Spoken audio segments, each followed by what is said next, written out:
Graça e paz, tudo bem com você? Meu nome é Daniel, não me apresentei no vídeo anterior, me perdoe, me desculpa.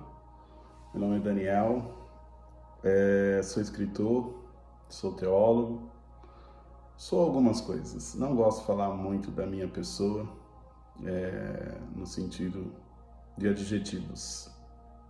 Gosto de ir direto ao assunto. Hoje eu estou fazendo um novo vídeo, espero que você goste. Espero que Deus use esse vídeo para tocar no seu coração, para falar com você. Vem comigo e vamos refletir um pouco mais sobre a palavra de Deus, representada aqui pelo livro de Gênesis, o primeiro livro da Bíblia. Bora lá? No vídeo anterior eu havia dito que o primeiro livro da Bíblia, o livro de Gênesis, é o primeiro livro do Pentateuco, o livro da abertura, da história da salvação, o livro de abertura da história sagrada, tanto dos judeus, dos cristãos, católicos, protestantes, enfim, em todas as suas vertentes ou versões. Esse livro contém 50 capítulos e vou repetindo para que você memorize, para que isso seja guardado no seu coração. Na primeira parte, eu divido o livro em duas partes, duas grandes porções. Na primeira parte, como eu havia dito no vídeo anterior, existem 4 grandes eventos. O evento da criação, da queda, do dilúvio e da Torre de Babel. Na primeira parte, o evento da criação, embora seja uma linguagem ali sacerdotal, sintética, religiosa, concatenada em apenas um capítulo, concluindo aí no capítulo seguinte, o capítulo 2. Por isso nós falamos que o evento da criação está contido no capítulo 1 e 2 de Gênesis. Não quer dizer que aquela narrativa de uma semana, a semana sagrada da criação, tendo seu clímax no dia de sábado ou no último dia da semana, no 7º dia, não quer dizer que o evento da criação foi colocado ali de forma científica, geológica, arqueológica ou em qualquer outra abordagem científica, não. A abordagem ali é poética, é sagrada, é uma linguagem resumida para dizer que no princípio Deus criou os céus e a terra. Ponto. Criador, criatura. Criador, criação. O Criador e a sua obra, né? O ser supremo, né? O Senhor do universo, o Altíssimo, o Criador, Deus, criou o mundo com todas as suas formas de vida, com toda a sua diversidade botânica, enfim. Criou em uma semana, segundo o livro de Gênesis. Então esse evento ele tem uma implicação global, universal, abrange toda a humanidade. E tem muita coisa a ser dita sobre esse evento. O segundo evento consecutivo é o evento da queda. Gênesis capítulo 3, a queda da humanidade representada ali por Adão e Eva. Em seguida vem o evento do dilúvio, o primeiro apocalipse da humanidade, né?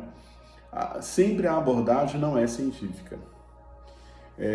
A humanidade não importa se ela tinha 5.000 pessoas, 10.000. A linguagem ali é o seguinte: por conta de certos elementos, né, Deus decide trazer um dilúvio sobre toda a Terra, sobre todo o planeta, por assim dizer. E toda a humanidade de então, né, foi afetada pelo dilúvio, sendo salvo tão somente a Noé e sua família. Essa é a versão bíblica. Tem muita coisa também a ser dito sobre isso. Em seguida vem o evento da Torre de Babel.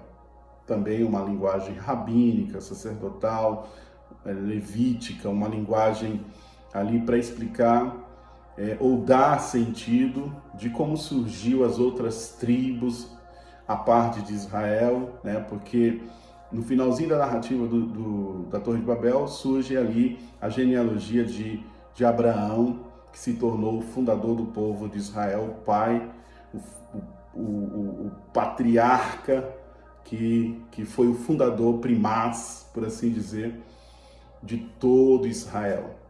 E aí a explicação ali é que, dados elementos, Deus intervém, confunde a língua dos homens e dispersa a humanidade que estava construindo um zigurate, um templo, uma torre, enfim, tem toda uma linguagem ali, é um evento, afeta a humanidade.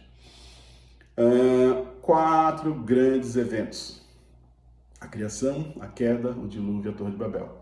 Hoje eu vou abordar a queda, trazendo aí com uma linguagem contemporânea, tentando dar um sentido pessoal, um sentido que faça sentido a palavra de Deus para a sua vida, porque sendo palavra de Deus, ela é vida, ela tem uma energia de autorrenovação, ela se aplica, quando entendida no seu núcleo como verdade vinda de Deus, se aplica atemporalmente, e isso significa a todas as culturas, a todas as épocas, enfim. Vamos ver a pertinência do que eu estou falando.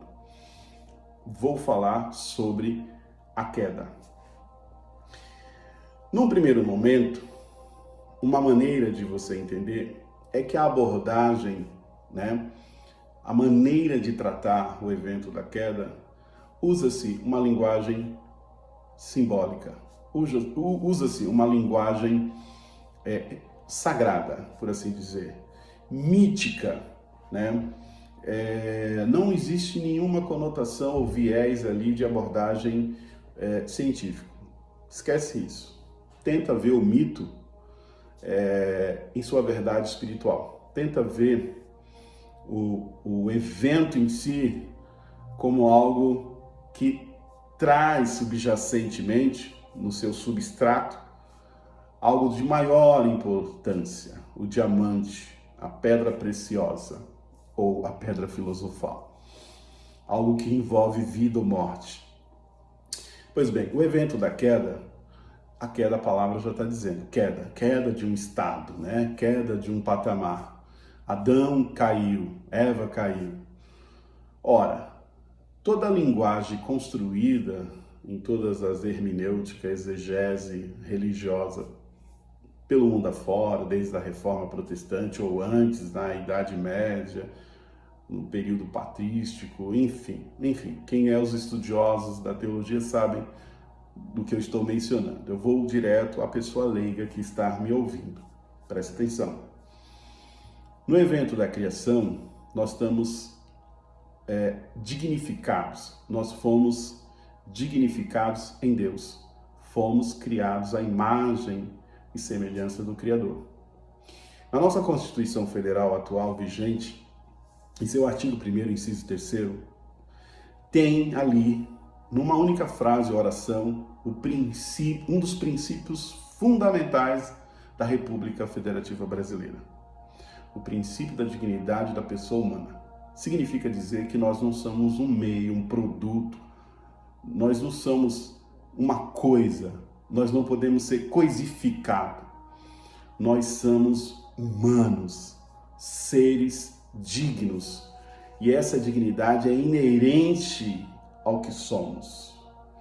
Nós não somos, repito, uma coisa ou um meio, nós somos a imagem do Criador. Nós somos o que tem de mais valorativo no planeta Terra, na galáxia e em todo o universo. Nós somos sim uma espécie, nós somos sim seres vivos um pouco semelhante ou com as outras ordens de vida, as outras espécies de vida. Enfim, não é questão aqui, novamente, não é da evolução, da biologia, não. Você vai entender. É uma questão espiritual, é uma questão de ordem moral. É uma questão valorativa nesse sentido, teologal. Pelo evento da queda, nós somos dignificados pelo ato da bondade, do amor do Criador. Se nós não fôssemos tão importantes, Jesus não teria vindo ao mundo.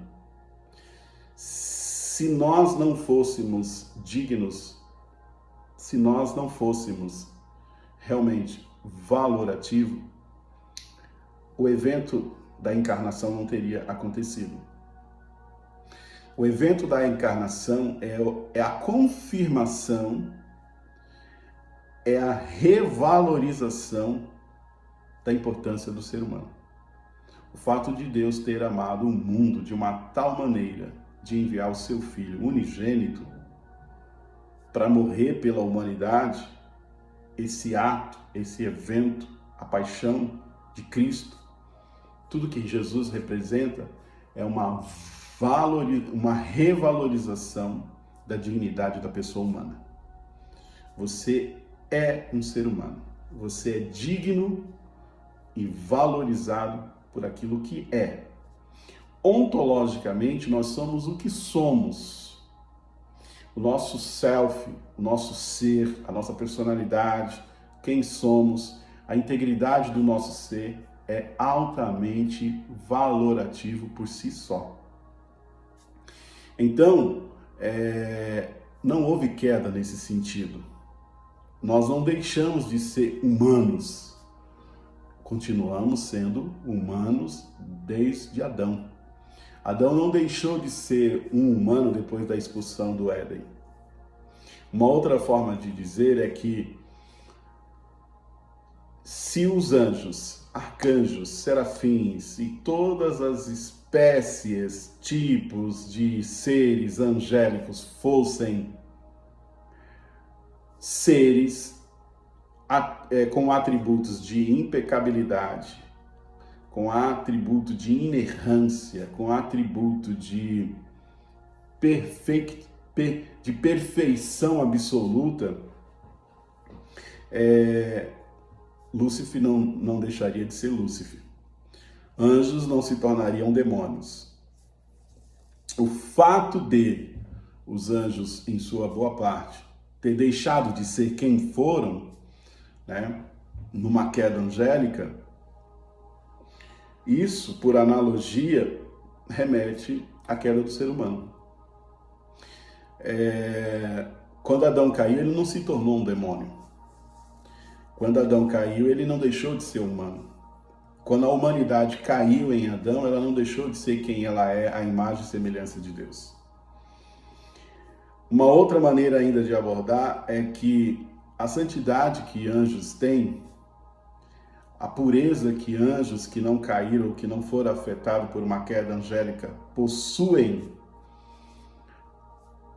a santidade que um santo papa tem, a santidade que um pastor, que um arcebispo, que um bispo, que um apóstolo possa ter, a santidade que uma pessoa possa ter e a decorrência disso, uma certa perfeição, né, é relacional. Tudo que está relacionado ao Criador, a Deus, em certa proximidade, é santo, é sagrado. Sede santo, como eu sou santo. Esse sede é relacionamento. Não tem como a criatura ser santa, perfeita, sem uma relação com Deus. Através do Espírito Santo, através de Jesus, enfim. É algo relacional. Então, se Adão caiu e perdeu alguma coisa, ele perdeu algo relacionado a um relacionamento. Ele não se rebelou, ele não desobedeceu. Ele, o casal humano, a natureza humana representada por Eva e Adão, significa que a perda, a queda, está umbilicalmente relacionado a relacionamento. Porque diz que Deus caminhava no entardecer em conversa, em visitação ao ser humano Adão, no jardim do Éden. Então, se ele foi expulso e se ele caiu de algum status, de um estado, a queda de um relacionamento, a quebra de um relacionamento. Quantas vezes posteriormente, a partir do pacto que Deus fez com Abraão, Israel quebrou esse pacto, essa aliança, esse casamento, inúmeras, incontáveis vezes. Então Israel, em sua história sagrada, caiu e cai e vai cair quantas vezes for necessário, porque a queda, aí que está, ela é natural. Cair é algo natural. Cair, de certa forma, é inevitável. Caiu porque fez uso do livre-arbítrio. E esse chamado livre-arbítrio, que é muito abordado de forma filosófica, é uma linguagem escorregadia, induz a um certo erro. Eu vou colocar de outra forma. Quando Deus criou o ser humano, ele já sabia que o ser humano pecaria, seria um pecador. É normal. Criar um ser dotado de liberdade, dotado de uma natureza livre, por assim dizer, significa que, se não é um robô, um fantoche, esse ser tem que ser livre até para pecar. Se um anjo é um ser livre, ele tem que ser livre até para desobedecer a Deus e ir contra a natureza divina ou a vontade divina. Bom, então se o ser humano caiu porque fez uso da sua liberdade. Ele decidiu agir contrariamente a uma ordem divina. Não comerás. Ele comeu. Né? Não importa se foi Eva primeiro e depois Adão. A ordem não altera. Essa ordem dos fatores não altera os fatos, os fatores. Né? Então que fique bem claro aí. Uma outra maneira de dizer, quando Jesus disse assim, não foi o sábado não foi o ser humano, o homem, que foi feito em razão do sábado. O sábado foi feito em razão do homem. Ou seja, no sétimo dia, no dia sabático, Deus não terminou sua obra e descansou? E separou esse dia como um dia de descanso? Deus deu mais importância ao sábado do que a sua criação, da sua imagem e semelhança no sexto dia? Porque o ser humano foi criado no sexto dia na ordem da semana da criação. Naquela ordem, primeiro, segundo, terceiro dia, no quarto, quinto, sexto dia, Deus criou o ser humano à sua imagem e semelhança. E no sétimo descansa, conclui. O fato é o seguinte, sábado tem a ver com mandamento. Está lá no livro de Êxodo, está lá em toda a Bíblia, em Deuteronômio, tem a ver com um mandamento. Tem a ver com a vida religiosa. Tem a ver com ética, comportamento. O que eu quero dizer é que a queda antecede a lei. A queda não significa que o ser humano deixou de ser ser humano e perdeu a sua dignidade e perdeu a sua essência. A queda não significa que nós nos tornamos uma coisa nojenta, abjeta. Essa maneira religiosa de enxergar o ser humano como, numa linguagem paulina, né, pecadores, destituídos da glória de Deus, que precisam se converter, precisam se arrepender, porque senão são nada, são pecadores, no sentido de algo abjeto, no sentido de algo repugnante. Isso é um equívoco de linguagem e um equívoco conceitual. E vou demonstrar isso ao longo de muitos dos meus vídeos e das minhas palestras, das minhas falas. Presta atenção. Não deixe ninguém desenvolver em você um sentimento de culpa por aquilo que você é.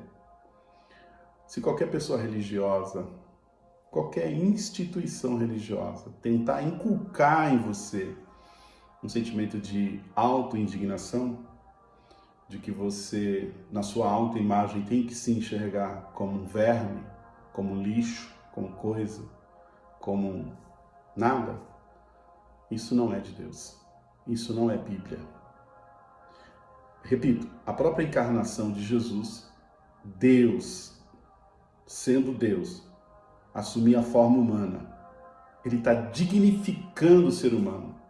Quando você lê os evangelhos, presta muito bem atenção como Jesus trata as pessoas. Ele não trata como um fariseu religioso, com distinção, com discriminação. Ele dignifica a mulher, ele dignifica as crianças. Ele trata todo ser humano com amor, com compaixão, com ternura, com bondade e daí por diante. Isso sem falar das suas falas. Então, esse é um ponto que tem que ser bem colocado e é estruturante. Não deixe ninguém desenvolver em você um sentimento, repito, de culpa. A verdade é que você tem que se aceitar como você é, um ser humano. A imagem de Deus, a semelhança de Deus. A verdade é que você tem que ser verdadeiro consigo mesmo, coerente consigo mesmo. Se a sua consciência te acusar de alguma coisa, então seja sincero consigo mesmo, faça as pazes com a sua consciência, porque é a luz interior que Deus dotou cada ser humano. Essa luz, esse princípio, essa chama sagrada da sua alma, do seu espírito, que representa a imagem, a semelhança do Criador, ela por si só é uma lei. E essa lei, inerentemente no seu ser, tem luz, representado aí pela sua consciência, pela sua capacidade cognitiva, pelo seu bom senso, de você diferenciar o certo do errado. A construção da lei, repito, foi pós-queda. Toda a construção de lei, toda a construção de um conjunto, de um compêndio de ética e de comportamento, ele não é valorativamente mais importante do que o ser humano.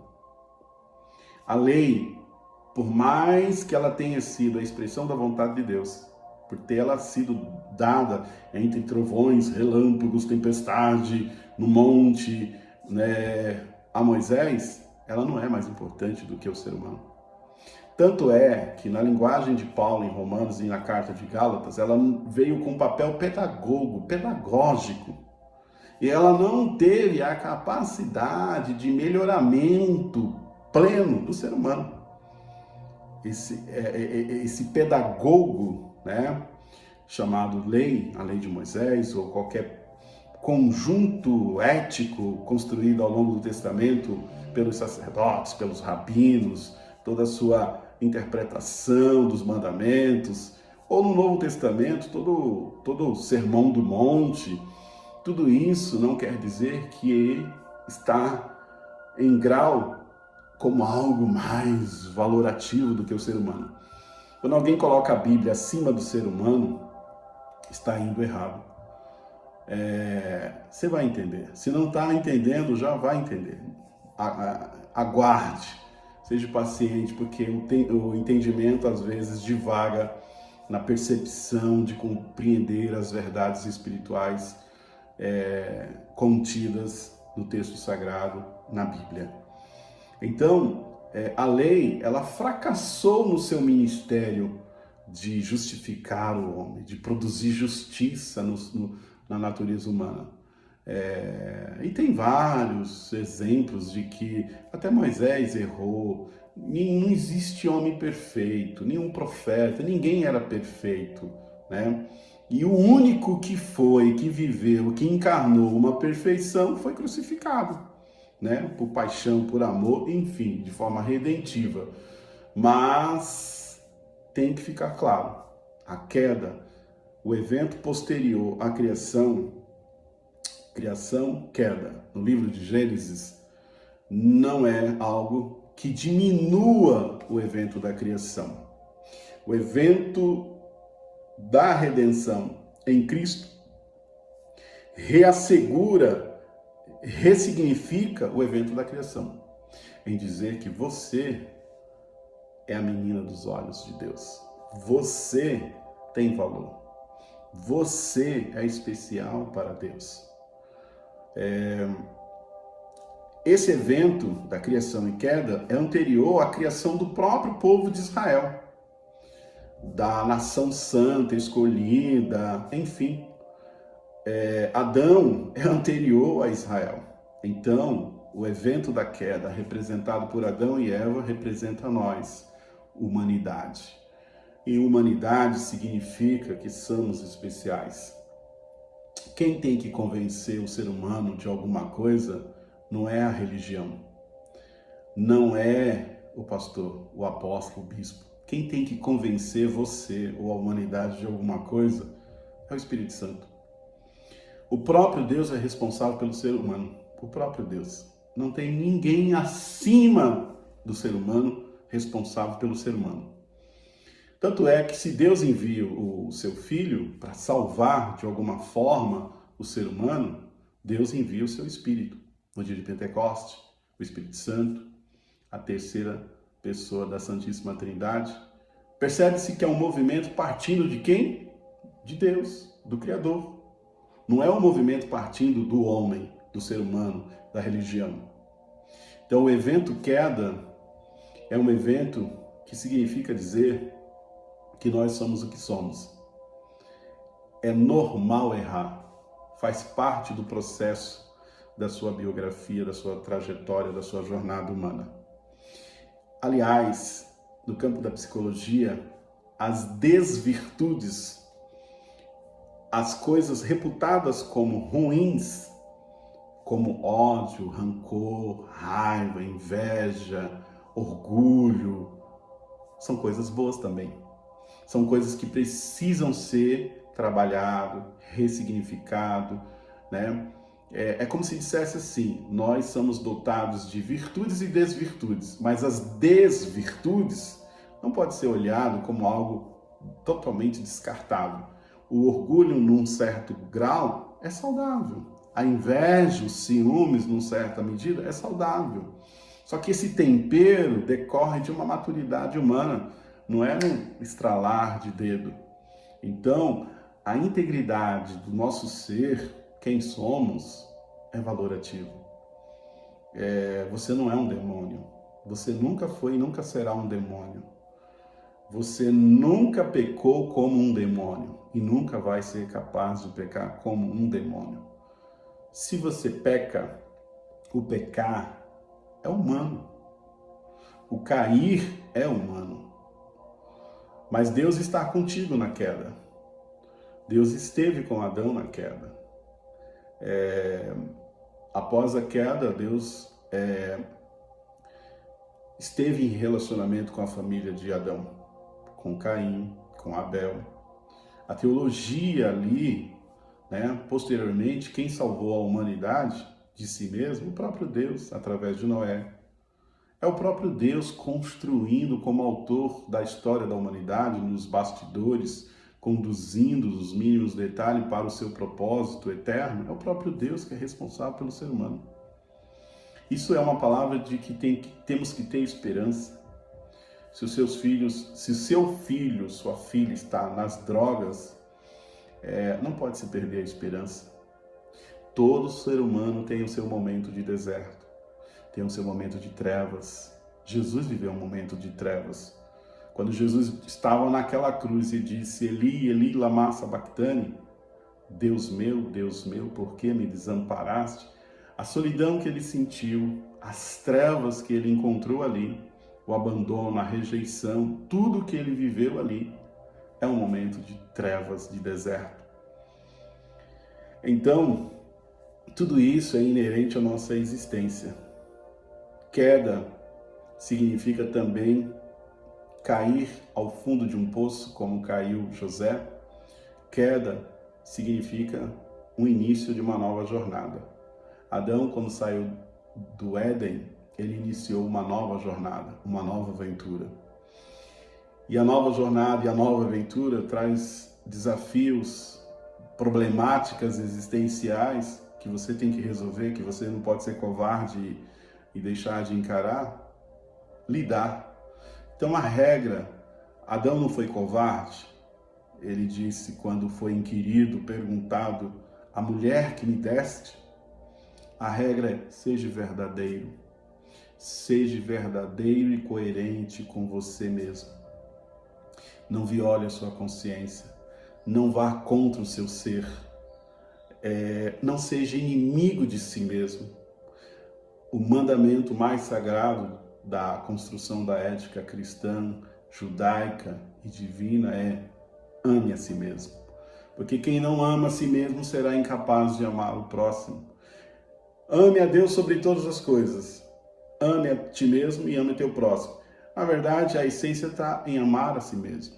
Como que você é capaz de amar a Deus ou ao próximo se você não se ama, se você se odeia? Queda é reflexão nessa direção. Compreender a sua natureza. Compreender de que você é humano. É um ser imprevisível, um ser dotado de emoções, um ser que em vários momentos da vida é imaturo.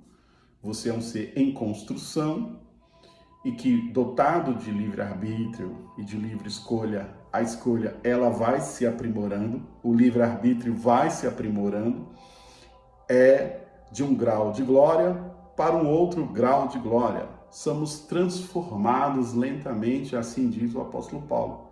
Na verdade, a vida humana é uma evolução, seja na linguagem darwínica, de Darwin, Charles Darwin, seja numa linguagem religiosa, paulina, nós estamos em construção. Queda também é recomeço, queda também é esperança. O Abba não deixou, não abandonou seus filhos. Se aplica aí ao filho pródigo, que caiu do patamar onde ele estava.